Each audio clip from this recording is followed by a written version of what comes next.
நம்ம இப்போ bread chilli செய்ய போகிறோம். அதுக்கு 2 டேபிள் ஸ்பூன் எண்ணெய் ஊற்றிக்கலாம். எண்ணெய் நல்லா சூடானதும் வெங்காயம் பச்சை மிளகாய் ஆட் பண்ணிக்கலாம். லைட்டாக வதக்கிக்கலாம்.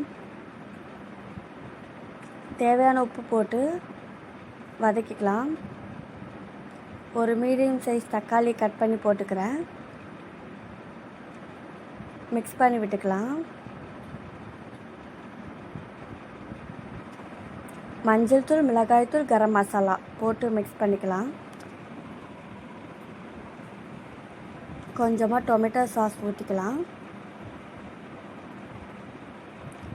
மிக்ஸ் பண்ணிவிட்டு இது கூட நமக்கு தேவையான எவ்வளோ ப்ரெட்டு வேணுமோ அவ்வளோ ப்ரெட் பீஸ் பண்ணி இது போல் போட்டுக்கலாம்.